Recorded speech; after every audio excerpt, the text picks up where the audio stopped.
Hello and welcome. Today we're talking about the light compass, special relativity, and potatoes. For those of you who are new, the light compass is an experiment I covered in my last video, What is Time?, to prove out some ideas, specifically the idea of a universal absolute frame of reference.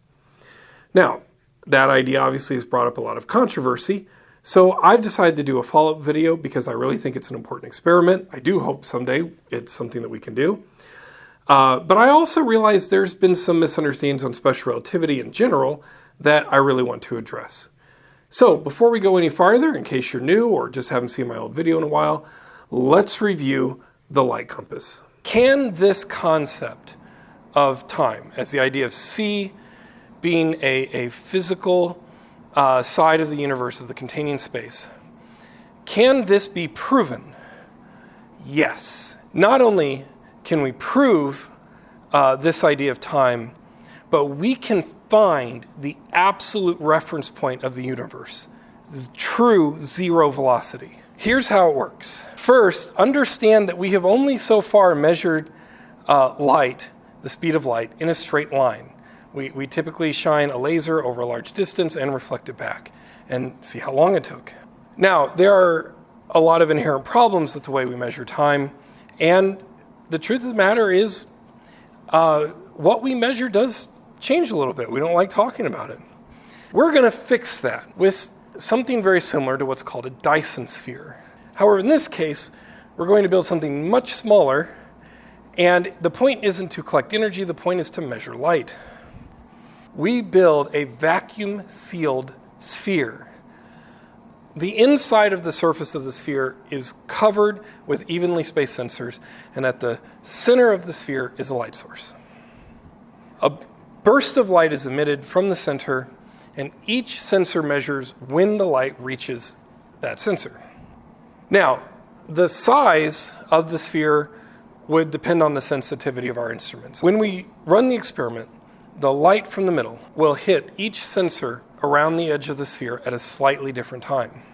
And it's going to do that because even if it was just stationary on the Earth itself is moving at about an estimated 2,300 meters per second, just relative to things we can observe in the galaxy. That's about 0.0768% the speed of light. So because of that, and again, going back to the car illustration that we did earlier, the light will always have a consistent speed, but everything moves relative to the light. This experiment right away gives us two data points to compare. We have the shape of the sphere, but then we have the shape of the light emitted from the center as it hit the sensors.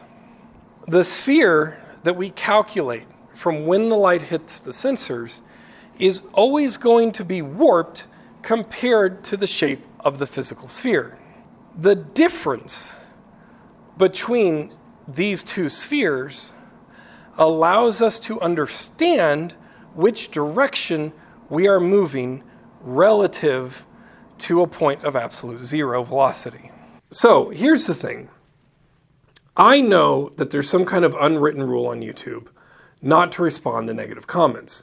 In fact, it seems in the science community, never respond to anything.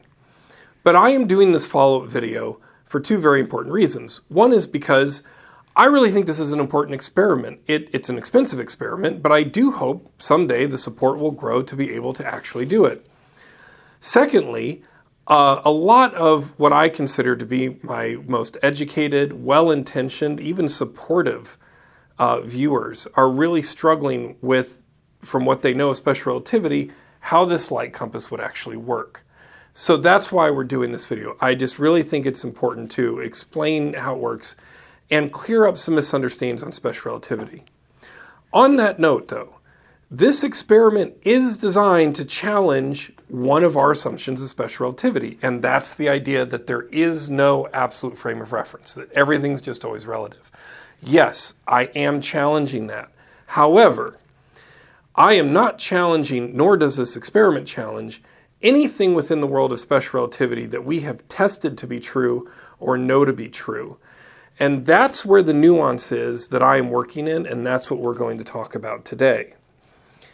As another point, it should be noted that even within orthodoxy, even within the accepted science community, there is some debate, still some kind of miscommunication and some misunderstandings about what special relativity actually means, and we're going to clear that up.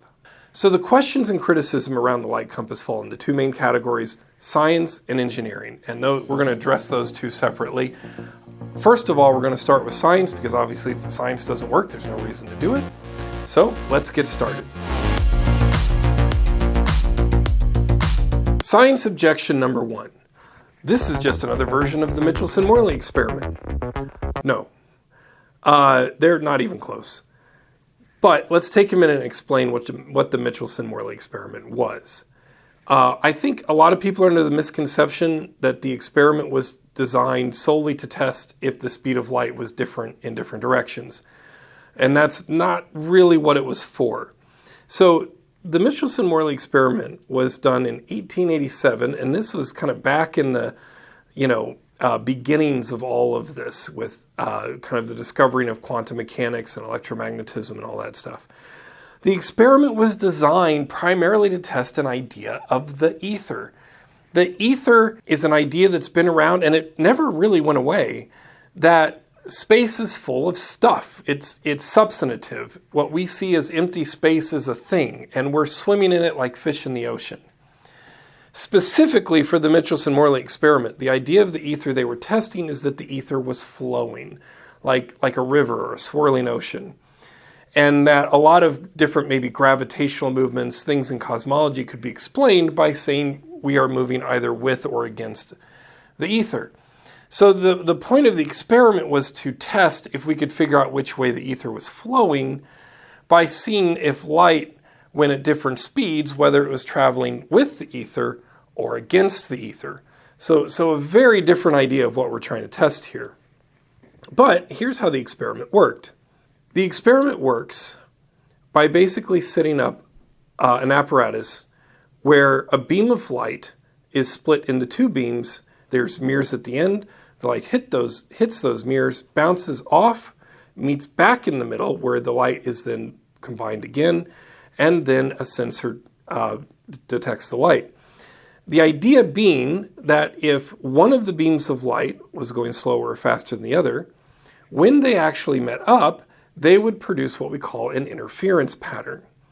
And an interference pattern is something that we learned pretty early on here, relatively, with light, that light acts like a wave. And just like waves, if they overlap a certain way, they interfere with each other, either canceling each other out, which is destructive interference, or adding to each other, which is constructive interference.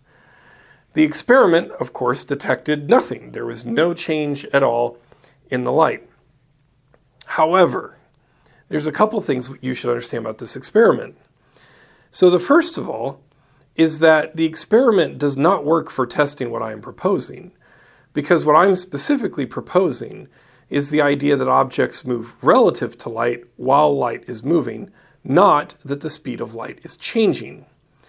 So if objects are moving relative to light as light travels, any experiment where light is reflected will cancel out the results. It looks like this.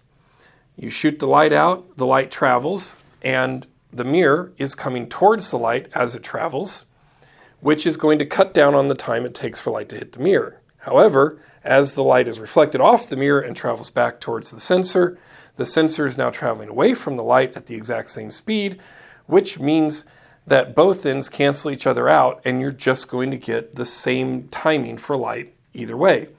You cannot test the relative motion of objects to light if you are reflecting light. It just cancels it out. It doesn't work. And we'll get into that more as we go. Here's the second thing about the experiment.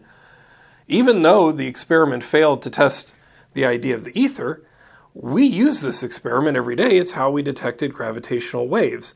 If this experiment looked familiar to you at all, it's because it's the same configuration, albeit much bigger now, that we use for LIGO. And LIGO is testing actually a very similar thing as what I'm talking about, except it's testing an event. So what LIGO is testing is if gravitational waves change the timing of light. Again, not necessarily the speed of light, but the timing. And the reason it works for LIGO, but it didn't work for Michelson-Morley, and the reason it works for LIGO and doesn't work for me, is because the gravitational waves it is detecting are traveling past the light. Meaning that the gravitational waves that interfere with the light will only interfere with the light as the light travels on one direction, either the trip down to the mirror or the trip back to the mirror. But the same gravitational wave will not affect light both directions. So you will get an uneven distribution, which causes an interference pattern. That's why LIGO works. Science objection number 2. Special relativity says light will always be measured with the same timing equally in all directions from an inertial frame of reference. No. The problem with that is both the word light and the word timing. So that's what we're going to get into.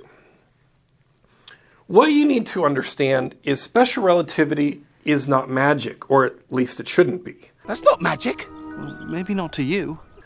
It's not that C just magically shows up at the same speed for all observers out of some kind of weird mystical property to always change the universe based on who's looking at it.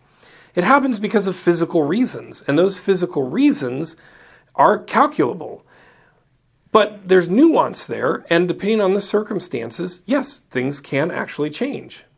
All right, so the original theory of special relativity is summarized in 2 postulates. The first one being, the laws of physics are invariant in all inertial frames of reference. Fine, I'm good with that. The word invariant is a bit tricky. That has a very mathematical meaning. It does not mean everything's always the same for everyone all the time, and we'll cover that later.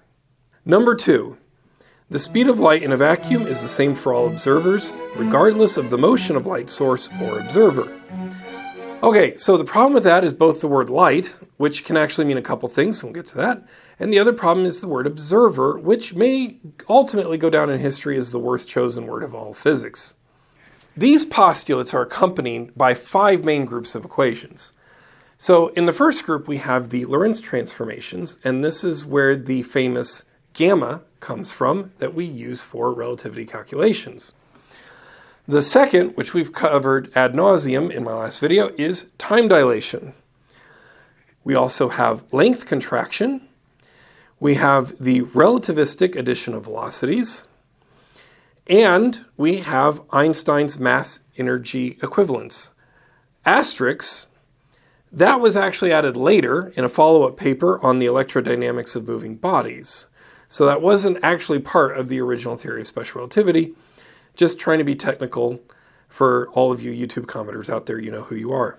The most important thing to keep in mind with these groups of equations is that we don't use them very much in actual science. What we use more often are Minkowski spacetime diagrams and what we would call invariant hyperbolic geometry. And I know that's a mouthful, but that's basically what I used in almost my entire last video. The reality is, the idea of special relativity is something that had to evolve and form after the publication of special relativity. So if you were to go take an in-depth college course on special relativity today, a lot of what you'll learn wasn't in the original paper for special relativity. And I think that's where a lot of our confusion starts. So to dive into special relativity, we're going to use one of the oldest thought experiments in the book, the train car. And the idea is that in this train car, there is a light source. Now, to make things fun, this train car is going like 20% the speed of light or something. The reason for that is because anything at too slow of speeds, the math just kind of, evens out and nothing really matters there anyway. But, once you start getting into big numbers, like 20% the speed of light, this stuff starts becoming obvious. So in this train car, we have a source of light in the middle, and we have a person on each end of the car on opposite sides.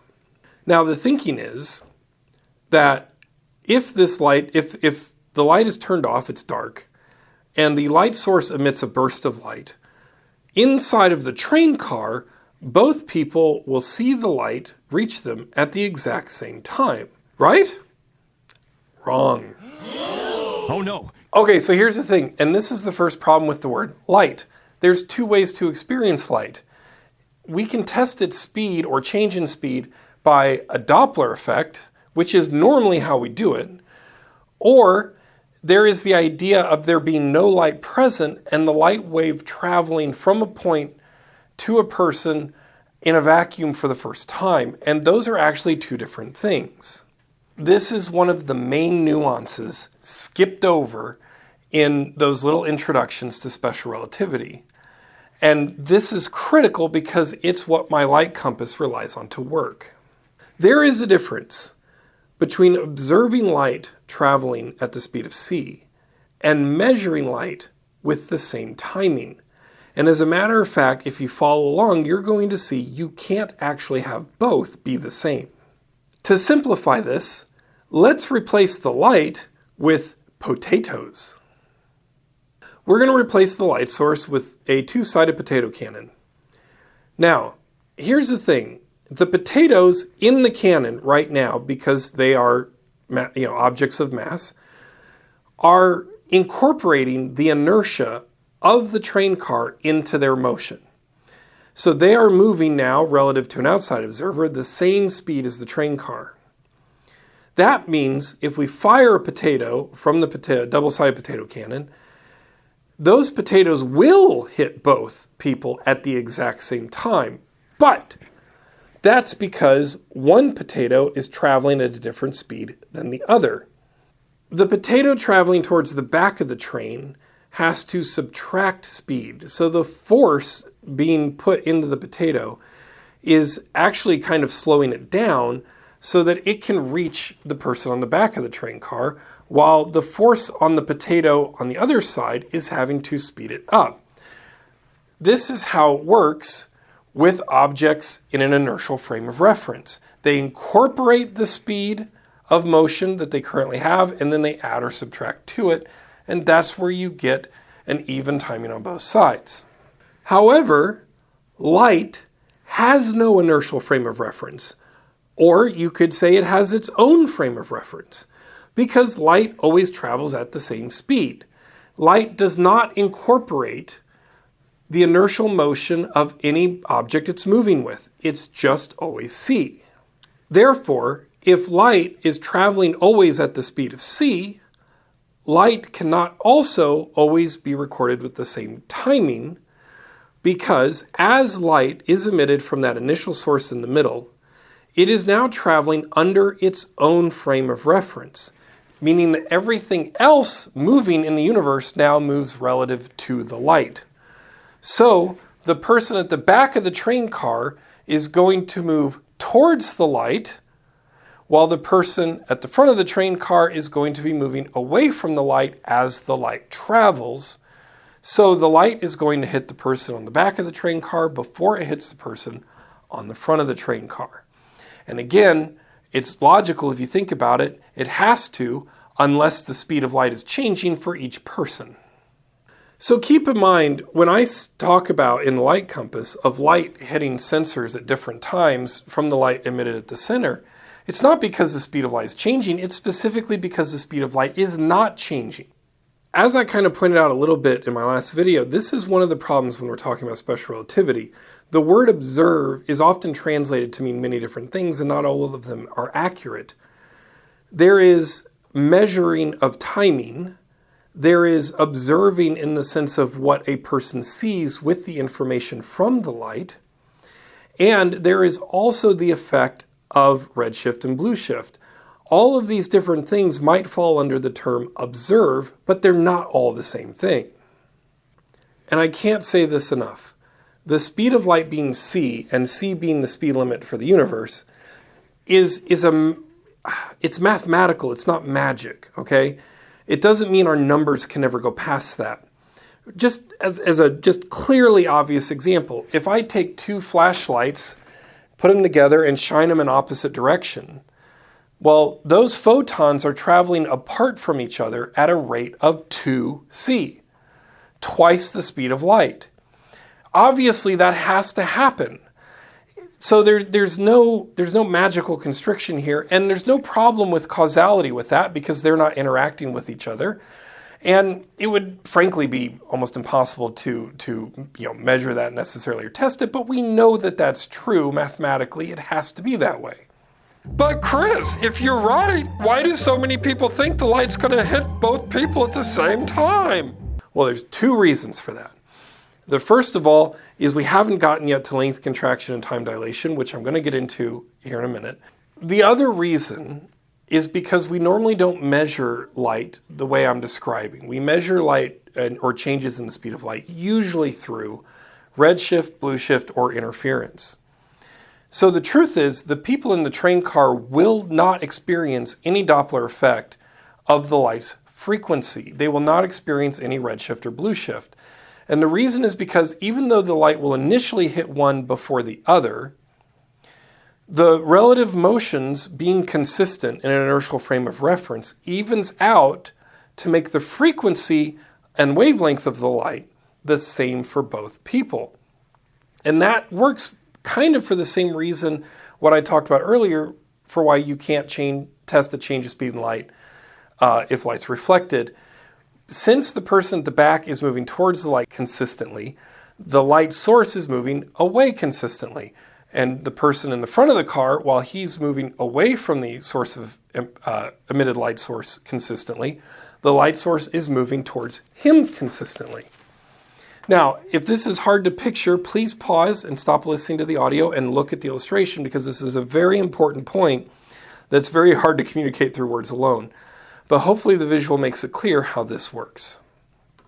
Okay, if you're still having trouble, I got one more illustration here that was actually presented to me by a commenter on my last video. Imagine you are standing at the beach at low tide and there is a giant wave coming in.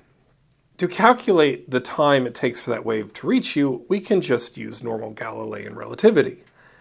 If you run away from the wave, obviously the wave is going to take longer to reach you. However, if you run towards the wave, obviously it's going to reach you a lot faster. Relative to you, the speed of the wave is changing, but the wave itself is not changing its speed. However, once the wave hits you, and now you are hopefully treading water, as the waves pass you and you go up and down, they are going to hit you and anything else in the water that's in the same inertial frame of reference with the same frequency. This is a great way to think about the difference between the arrival of a photon of light from one point to another versus actually being immersed in the light. All right, now that we've covered that, we're going to go to another one of everyone's favorite mental experiments when it comes to special relativity, spaceships. Okay, so we're going to use a classic analogy of a spaceship going 80% the speed of light, 0.8 c, as compared to a theoretical, completely stationary frame of reference, which is our little friend here. We'll just call him Bob. He's on his little planet in the style of La Petite Prince or Mario Galaxy, whichever reference you most prefer. A couple things I want to make sure are very clear. So first of all, a little disclaimer. This is not a tutorial on special relativity. What we're doing is exploring the gaps in special relativity here. So, if you're not already familiar with Lorentz transformations and time dilation, first of all, how did you make it this far in my video series? Secondly, take a minute, pause, I have some links in the description to some people who actually go through how special relativity works, length contraction, relative addition of velocities, all that stuff. You're going to want to know that first because you want to know what works before we talk about where we're starting to pick at it, okay? We're going to do two things here. So the first thing we're going to do is we're going to look at special relativity in a way that discouples C from light. Because as we've already discussed, these are not the same thing. It is C, which is the speed of causality in our universe, that limits the speed of light. And as we talked about in a previous video, for all we know, the speed of light might be infinite. if it weren't constrained. So we often, in science communication, interchange c and the speed of light, but here we are going to be very clearly disconnecting them, okay? The next thing that we're going to do here is we're focusing on looking at special relativity first by proving that it's true. And we're looking at the postulate that the speed of light is observed going the same speed to everyone in their own frame of reference. And we're going to try to look at the math of special relativity and prove that that's true. So here's how we're going to start. We have our rocket ship going 80% the speed of light. And again, Bob, completely motionless. He's just watching it pass by him. Now, what's going to happen is that our friend on the rocket ship is going to shine a light. Okay? I'm going to draw a little dot there for the photon. And the idea here is that to Bob, this photon will look like it is going the speed of c. And to the person on the rocket ship, it will also look like it's going the speed of c. Now, the way we're going to test that here is we're going to say that 1 second of time passes for Bob. And in that second, what he observes is he observes the photon leave the spaceship and travel a given distance away from the ship. Keep in mind the ship is still moving, of 60 million meters. And the reason he observes that is because if c is traveling at the speed of c for Bob and the rocket ship is traveling 80% the speed of c, then we're going to have a very simple formula here. It's just length equals the speed of c minus the velocity over time. The speed of c being 300 million meters per second. We're using the rounded up version of c for this to keep things simple. The velocity being 80% the speed of c divided by 1 second. So that's where we get the 60 million meters. Again, no problem here. This is exactly the way it should be from Bob's perspective, because he is still observing the photon traveling at the speed of c and the rocket ship traveling v. The fact that they're only separating in the course of a second at 60 million meters is perfectly fine. Nothing's being broken. Okay? Now, how do we use special relativity to show that to the rocket ship? So it should simply see the photon travel the full speed of c. All right, so let's get started. Now, first of all, if you watched my videos before, you know I don't like using hieroglyphics. But we are going to use 1 for this because otherwise I'm going to have to write too much. So we are going to use gamma.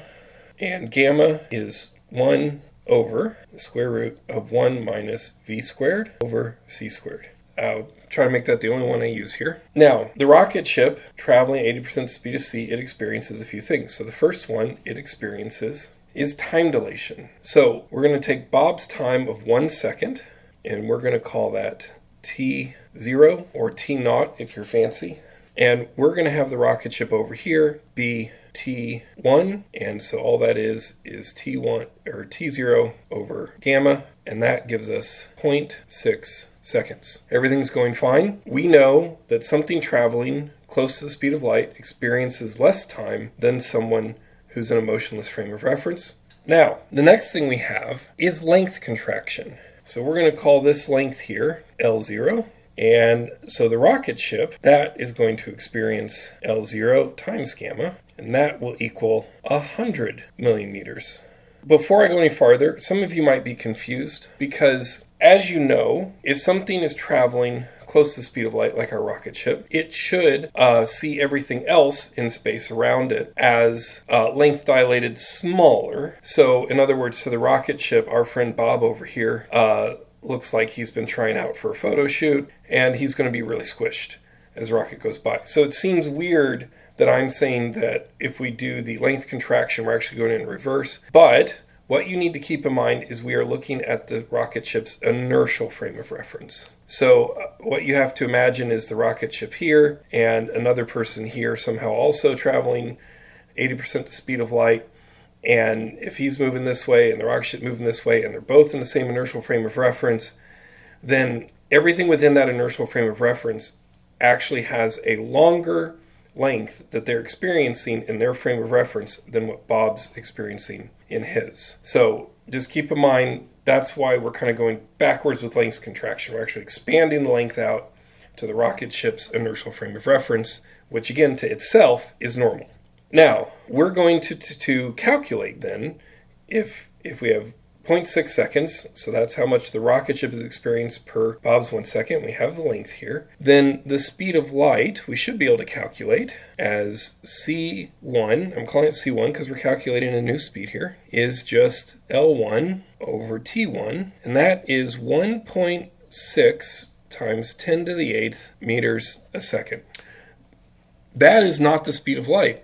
So what's going on? Well, before we move any farther, I need to take a step back and talk about how we normally do this. So the way it would normally work is I would simply switch to the rocket's frame of reference and say, I believe that special relativity is true. So what I'm really going to do is I'm just going to take the speed of c. So we're just going to take the normal speed of c, divide it by our new time, and that's going to give us our new length, which is 180 millimeters. So that's if we're doing special relativity, quote unquote, the right way. And of course, if we do it this way, then C1, L1, T1 here, that would equal the speed of light, the full 300 millimeters per second.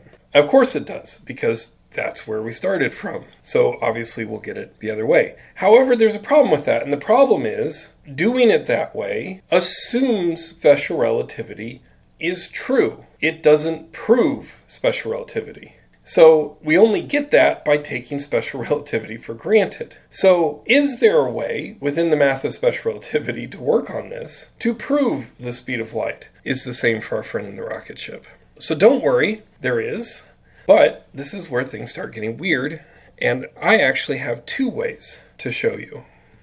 Okay, so we're going to go all the way back just to our time dilation, because that's fine, there's nothing wrong there. Now, what you need to remember about special relativity is that we have four sets of equations. We have our Lorentz transformations, and that's, of course, where we get our gamma. But we have time dilation, we have length contraction, but we also have the relative addition of velocities. And in my last equation, we took care of this, we took care of this, and we took care of this, but we left out that last one. Why do we leave that out? Well, we left that out because Bob's not moving. And that makes those equations kind of hard because then half your equations all start out at 0.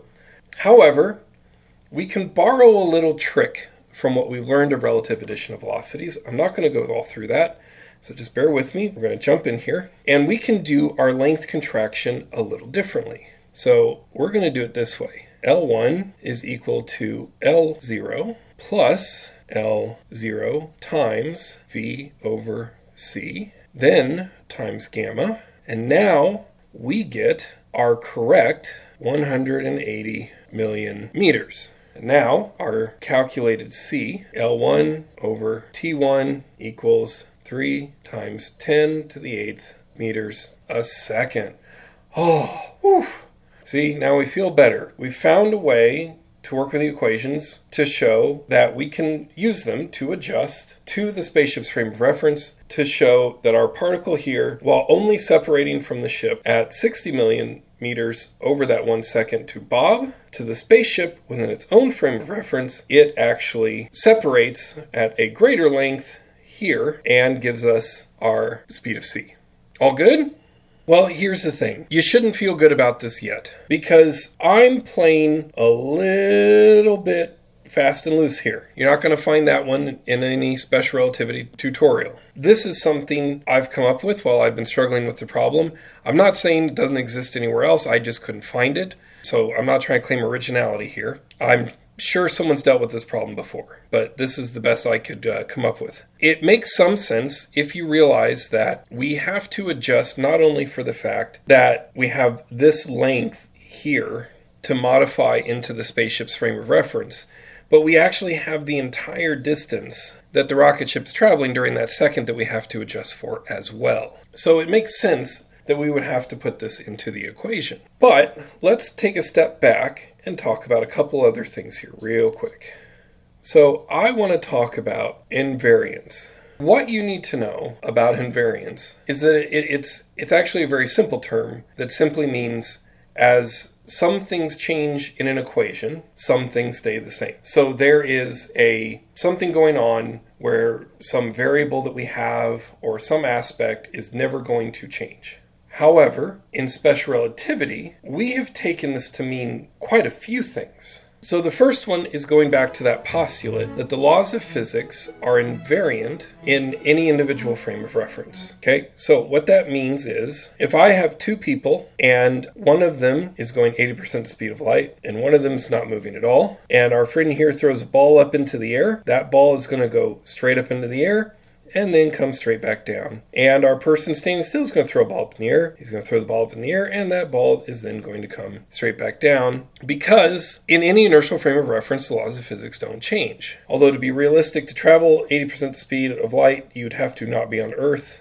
So let's just make that like 200 miles an hour. He's standing on top of a moving train or something. Point is, everything within their frame of reference doesn't change the way they interact with objects or anything else that's in their frame of reference. So the laws of physics are invariant. That's all well and good, and that is nothing I'm questioning. However, it's important to note that this applies to special relativity, not general relativity, because in special relativity, we're not talking about gravity. So we're assuming that they're all experiencing the same gravity. Obviously, if this guy here is on the moon and this guy here is on Earth, then this guy's ball is going to go up farther into the air when he throws it with the same force, and it's going to come down slower. Whereas our person on Earth here is going to experience normally what we experience here. Heck, you can be even in slightly different places on Earth and actually get a little bit of variance in gravity.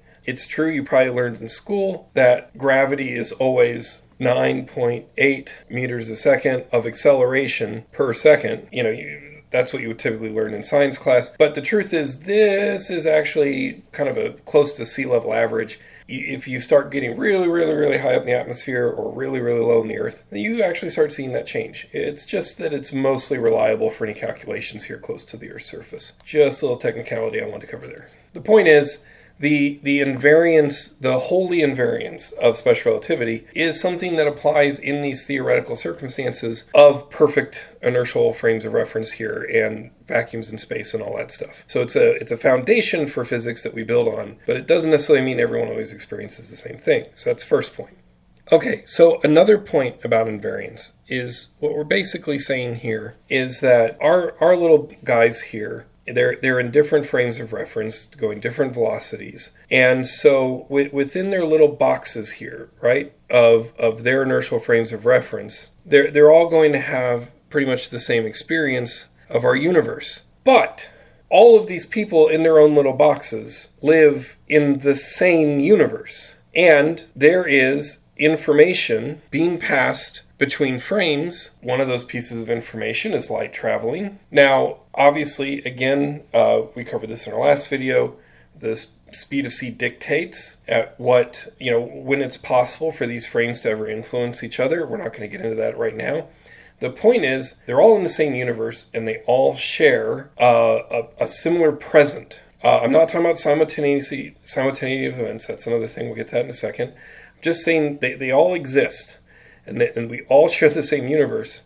So there are going to be some weird things when we talk about how these different frames of references interact. Okay?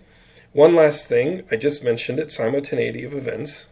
So one of the things that physicists love to talk about is how nothing ever truly happens at the same time, which is really misleading way to say it. If our friend here at the top of our graph has a bomb and that bomb explodes, it's true that because of the limitations of C, that the witnessing of these events happening will happen at different times as far as witnessing it. But the truth is, this did already happen. It doesn't matter if they see it later. That has nothing to do with the fact that it did happen, okay? And this is one of those things that just really frustrates me because we never confuse this, for example, when we're talking about cosmology. When we see a supernova in the sky, no one says, oh, well, obviously, if someone was on a planet closer to that supernova, they would have seen it sooner. We're seeing it later, but we're both right.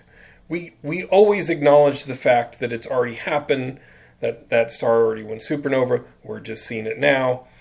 And, that delay is because it takes time for light to get to us.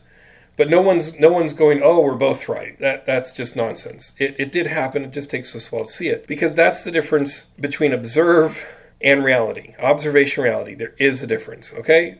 Okay, so our last point on invariance here is the space-time variable, which we covered far more at length in the last video. I'm not going to get into a lot here, but that's our very simple x squared minus c squared t squared.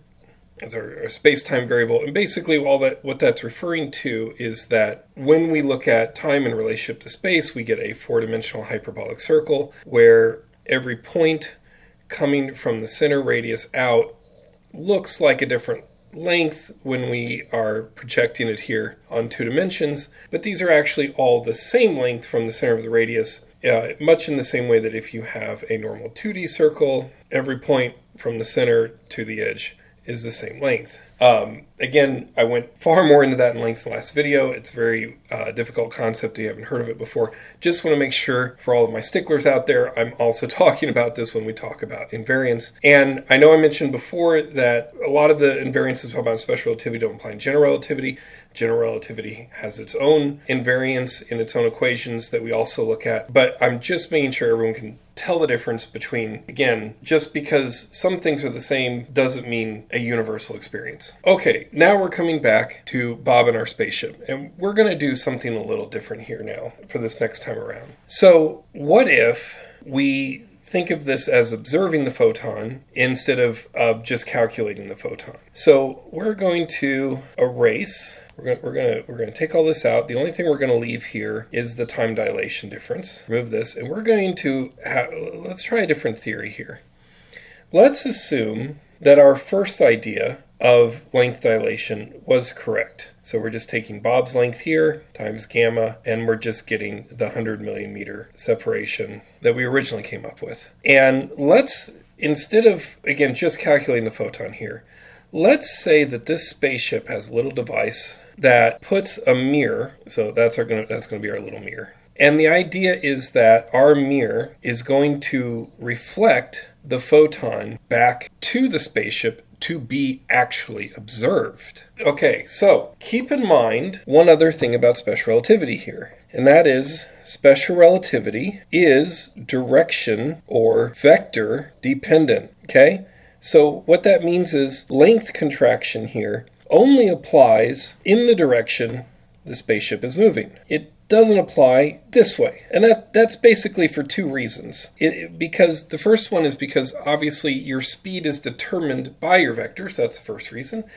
And it's also because if it's going behind you, it's not interacting with you anyway, and we normally don't care nor have any way to test it. But it's going to make a very strong point here. So let's say the photon is traveling. It's going to go 100,000 meters in this direction. It's going to hit the mirror, bounce off, and come back to the rocket ship. Now, let's assume, bear with me, that I'm right about the nature of a photon. That the photon does not share the inertial reference with the spaceship, that it's its own reference, and that everything that we see here that is invariant in special relativity is due to the time dilation and length contraction happening as objects shift their position on a four-dimensional space-time here. And if all that's true, then we have to look at our photon independently. So obviously, in this direction, again, this mirror is in the same inertial frame of reference as the rocket ship, so this mirror is also traveling at the same speed as the rocket ship. So it's perfectly reasonable. This photon is going to travel 100,000 meters in 0.6 seconds. What if it bounces back, though? Because again, on the return trip, length contraction doesn't compute, doesn't come into it. As a matter of fact, the photon itself is not experiencing any of this at all.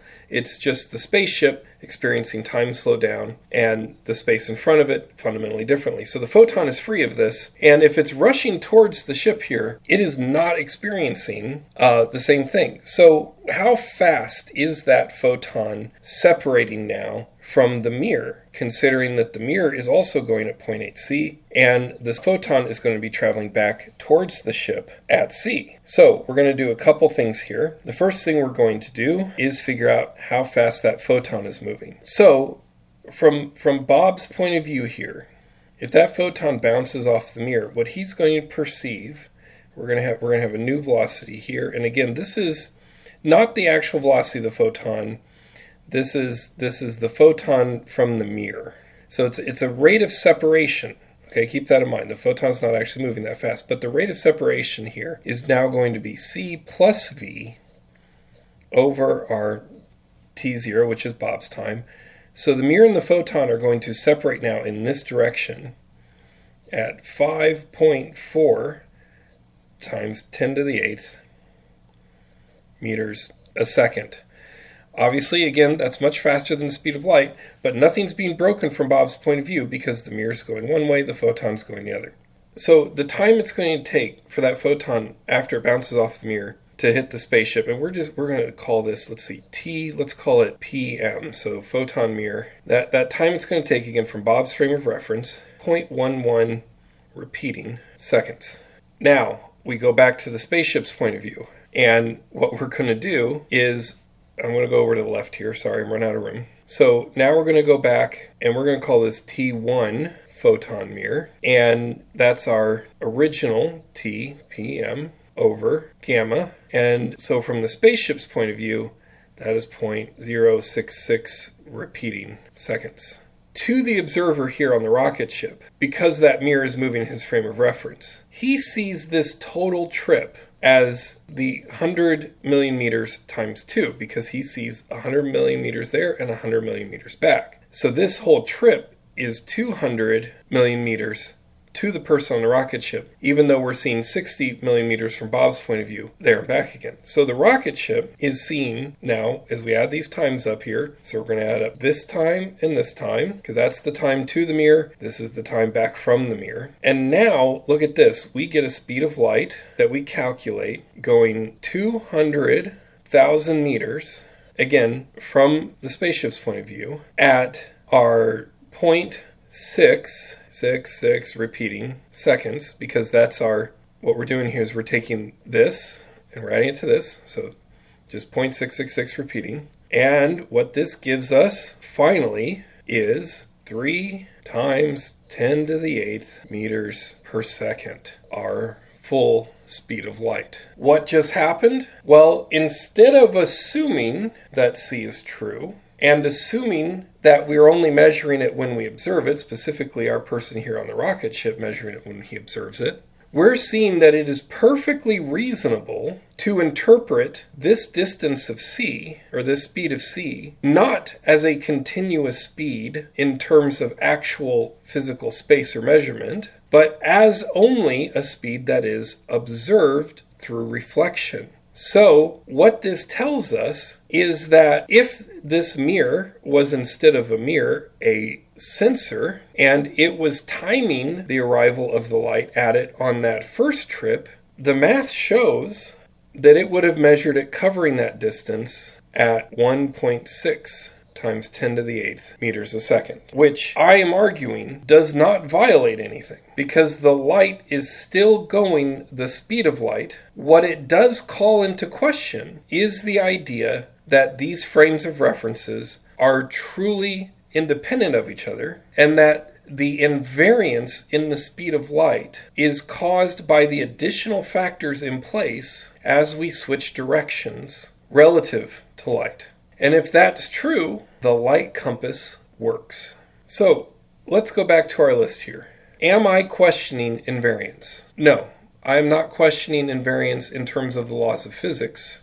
I'm not even questioning invariance in regard to C. I am only questioning the idea of invariance as to the physical phenomenon of light itself. I am not questioning the Lorentz transformations. I am not questioning time dilation. I am not questioning length contraction. I am maybe questioning a little bit of applying our relative addition of velocities universally when it comes to light versus objects, but I'm not questioning it when it has to deal with actual objects moving together. What this experiment and what I am proposing is, it violates almost nothing in actual special relativity. What it really does is just point out that we have not tested these conditions of special relativity the way I'm presenting it. Because we haven't measured light in one direction, we haven't truly found the evidence to discern whether our observation of light always traveling c relative to any object, no matter how fast it's moving, is in fact a consequence of always reflecting the light back and counteracting the results of time and length dilation, or if c is just always magically moving at the speed of light no matter where you are. That's it. That's the only thing we're questioning here. It doesn't change the speed of light, keep that in mind. It doesn't change c. It's just changing our interpretation of special relativity that explains this relationship. That's it. That's all we're doing.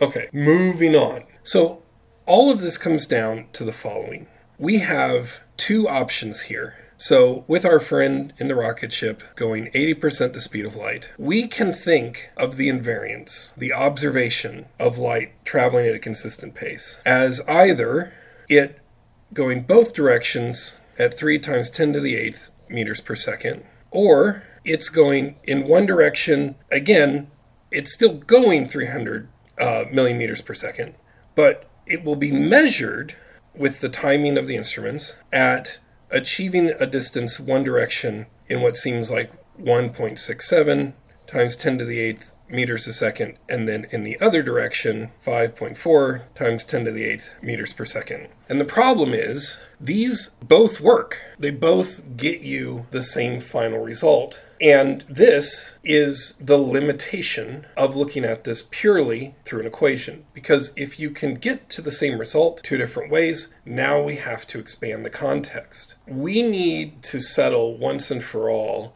are we interpreting special relativity correctly? All right, so let's just quickly summarize what we've covered here. So the speed of c, again, is not magic. It has physical explanation, and oftentimes the word observe can be conflated for measuring or separation of distance over time. It all depends on what you're actually looking at or testing. So I'm not disputing that the speed of c is always constant. I'm not even disputing the speed of c travels at the speed of c for observers. I'm just helping clarify what the word observe means. Light traveling at the speed of c incorporates no inertial motion from other moving objects. Therefore, light, we can say, is either its own independent rest frame or has no rest frame. This means all other objects move relative to light from the light's point of view. The reason that there is no perceived difference in the timing of light with objects in the same inertial frame of reference as a light source is because there is no redshift or blue shift. The timing of the frequency of light will always be the same in an inertial frame of reference, but that doesn't mean that the timing of how long it takes a single photon to reach a point is always the same. Therefore, an experiment that tests the timing of the arrival of light from a source to a point in space will allow us to compare our relative motion in the universe to the fixed frame of light. And that's how the light compass works. Now, let's talk about the engineering problems with the light compass.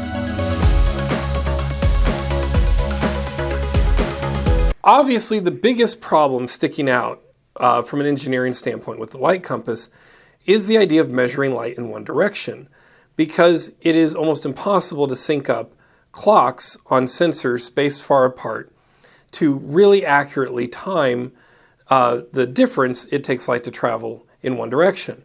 This problem was pointed out in a very popular Veritasium video. We'll play a short clip here. Start with the clocks together and sync them up first, and then send one of the clocks down to the end. Now, what could possibly go wrong?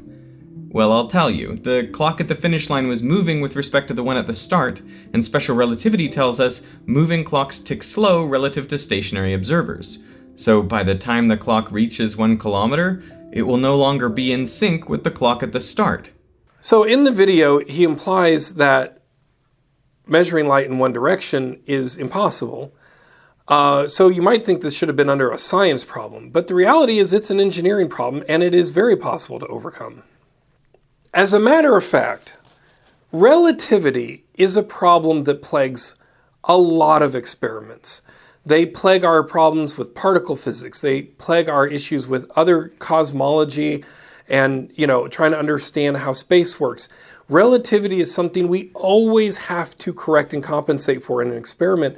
We've actually gotten pretty good at it. So here's a summary of how we deal with this. And I'm going to point out ahead of time that this is a very simplistic explanation of how we deal with it. The actual application would be a little more complicated. Here we go. So the first thing is, for this experiment to work, each sensor in the light compass has to have its own clock. And we are going to have a master clock at the center with the source of light.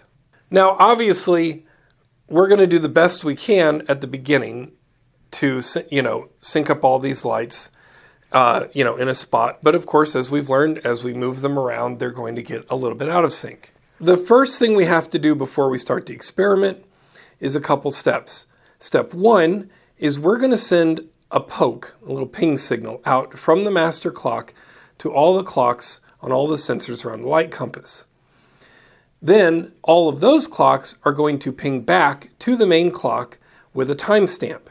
The time it takes for the signal to come all the way back records two sets of time. It records the time the master clock received the signal, and it records the time code the clock sent. We use this to first calculate the time delay. The master clock knows what time it sent out the signal, and it knows what time it got the signal back. And the difference in that time, we take it and we divide it by 2, and now we know what our signal delay is between the main clock and the sensor clocks. Now, here's the real trick. The real trick is that all of the clocks are pre-programmed to send a signal at the exact same time to the master clock. So, for example, let's say at 5 minutes. All of the clocks, when they reach 5 minutes, are going to send a signal to the master clock saying it's 5 minutes. And the master clock is going to compare when it says 5 minutes to when the other clocks say 5 minutes minus the signal delay. And what that's going to give us is a baseline of how off all the different clocks are from the main clock. And that is our baseline to understand the difference. These time delays are basically offsets that we use to modify all the different timing that we're going to get from the rest of the clocks. And that helps us now get everything kind of back to the same time, even though the clocks are out of sync based on relativity. For actually testing the time it takes for light to go from the main clock to the sensors, that is also pre-programmed. So keep in mind, other than understanding the initial signal delay, there is no message going from the main clock to the clocks around the sensors. They're all on timers, because obviously we can't send a signal out from the main clock without constantly suffering the same problems of relativity. So the main clock is going to send out a light pulse at a specific set of time, and all the clocks and all the sensors around the light compass are going to know the start to timer at that exact precise time. And so the light goes out from the initial source to the sensors, and the sensors record at what time they received the light signal. At the end of collecting all this data, you take the data from all the sensors out, and you compare them to the offsets that we recorded from the main sensor. And now you are going to be able to get a pretty reliable set of measurements on how long it took light to go from the main source of emission to the sensors at the end. Again, it may be more complicated than I'm necessarily laying out here. I'm just trying to describe in simple terms the principle of why it's possible. So there's another engineering problem. Actually, no one really brought this up. I'm bringing this one up myself. There are many different influences that affect the timing of light as it leaves the source of emission and travels to the sensors. For example, even for those of you who aren't bought in on some of my explanations of special relativity, we can all agree on and know that acceleration does change the relative timing of light. Gravity is a source of acceleration. So gravity does affect the path of light. So you have the Earth's gravity that will be pulling light down as it travels from the source of emission to the sensors. You're going to have the gravitational effects of the sun, the galaxy. All of these gravitational effects will in some way influence the timing of the light from the source of emission to the sensors. First of all, I'm counting on it because that's part of the fun of this experiment. This experiment is something that I think ultimately could be used as a true compass. It's something that could be used to help a spaceship find its location gravitationally in space relative to everything else in the galaxy and actually know where its position is, which is pretty cool. However, if you aren't familiar, the math that's involved in translating this is called Fourier transformations. Now, here's the way it works. If you have a waveform, like let's say a sound wave, even though that sound wave looks messy at first on a graph, it's really just it can be broken down into a bunch of simpler waves. And that's what a Fourier transformation does.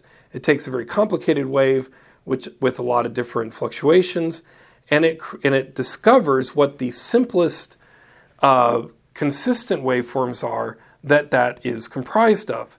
Frankly, it's one of my favorite things ever discovered in math. It's really cool. And this gets to why the light compass has to be a sphere. It doesn't work any other way. By having the light compass be a sphere, that creates a baseline of comparison. And without that baseline shape, that perfect sphere, by which to compare all the other three-dimensional wave patterns that we are going to get from the light hitting the sensors, it's going to be too difficult to interpret that data to actually understand what it means. So the point of the light sphere is to be the baseline. The shape itself creates the foundation for the math by which we can test all the other weird shapes that we're going to get. And we already have the ability to use Fourier transformations for three-dimensional waves just the same way we do for two-dimensional waves. Now, if I were to go into the math on Fourier transformations here in this video would be even longer. Another engineering problem. The structure will be huge and very prone to bending or warping. I really want to first of all congratulate the rather astute commenter who pointed that out. He even offered some recommendations for different materials. I really love that because it tells me someone was really paying attention and giving it some thought. Here's another engineering problem. Light doesn't necessarily emit in a perfect sphere. When we're talking about measuring really tiny inconsistencies with light, if you look at a light bulb, that's not necessarily going to emit light in a perfect sphere. It's full of electrons in different patterns and configurations. The filament in a light source is not necessarily a perfect sphere. I'm not actually sure the best way to emit the light from the source to make a perfect sphere. It might have to be lasers. Lasers, dude! Arranged in a spherical configuration. There's a lot of things to work out there that I don't have necessarily the perfect answer to at the moment, but I know is possible. All right, so here's the thing to all these engineering problems. These are not all the engineering problems. There's going to be more. There's going to be ones I haven't even thought of yet. There's going to be ones that are just discovered when we actually go to try to build it. The point is, engineers are amazing people. They make the world work. If you give them a comfy chair, a nice steady supply of snacks, some admittedly well-managed structure, periodic but ample encouragement, oh yeah, and pay them well.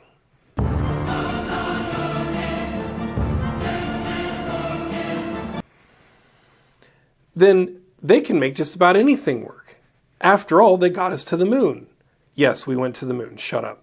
Look, I fully expect that if this idea ever got picked up and funded, that there would be a whole host of issues to work through, and it would definitely require a team of extremely experienced engineers to work through, or a team of ambitious MIT students, one of the two. So I've gone through all of that because I still think this compass would be an amazing experiment that could teach us so much about our world. Let me just cover some of the things I think this will do for us. One of the things I pointed out earlier is that, first of all, this could actually function as a compass. This is something where, as we're traveling into space, could eventually be used, if we could miniaturize it, to help us find our absolute position relative to planets and the galaxy and everything else. It would be an amazing way to enable space travel. Most immediately, it would help us resolve some of our untested and still disputed interpretations of special relativity. That is actually pretty important for us if we're going to understand cosmology as a whole and how the universe works. Most of all, if there really is an absolute frame of reference in the universe, it really would make things a whole lot simpler and solve a lot of questions we have, especially as we start getting more into quantum mechanics. And then finally, if we know that there's an absolute reference point in the universe, then we can know our absolute motion, and then we can find our absolute position. Now, I said at the beginning of this, and obviously in the thumbnail, that the point of the light compass is to find the mathematical center of the universe. Let me explain what that means. Obviously, I don't mean it can help us find the center, physical center of the universe. I don't even know if we can see it, frankly, right now. What it would allow us to do, though, is identify the closest point in the universe that is not moving, or maybe is a better point that we are moving relative to. And I will give a little teaser as to where I actually think that point will be. I believe that if we can make the light compass work, we will be able to find that we are moving relatively to the nearest point in space where there is no significant gravitational influence, meaning the closest point outside our galactic cluster, somewhere about here. Now, if you want to know why I think that will be the point that we would discover we're moving relative to, I'm not going to go into that right now, because when I figured that out, it almost broke me. This broke me. The dot over the I. That broke me. I'm done. So you're just going to have to wait for a later video. All right, so for those of you who have been following me since the beginning of this series, and for those, especially for those of you who've been encouraging me and prodding me forward, first of all, thank you. I want to end this video by giving you a little update of what's going on. So, a couple things. First of all, we have a studio. Sort of. It's an abandoned office outside an old machine shop. But it works, and this will help with the timing of the videos and helping me make videos more frequently. The next videos that come in this series are going still to take a bit, though. And the reason is because we are diving now from big things in cosmology, which frankly I don't have the resources to do a lot of these experiments on. A lot of these things are just outside my means. But as we get into things like electromagnetism, I do have some resources, at least, to do some actual real-world experiments. I've also made a few friends along the way who, I'm not going to throw out names yet, but you'll probably meet them at some point, that have also jumped along to help me out with this theory. So as we work on these things, the next series of videos are really going to start tying this dimensional thinking that I've been talking about into quantum mechanics. And that next step, again, is through electromagnetism. But those videos will happen when I have the chance to show them alongside real physical experimentation to help back up the ideas. I really want this to be taken seriously, so obviously experimentation is the best way to do that.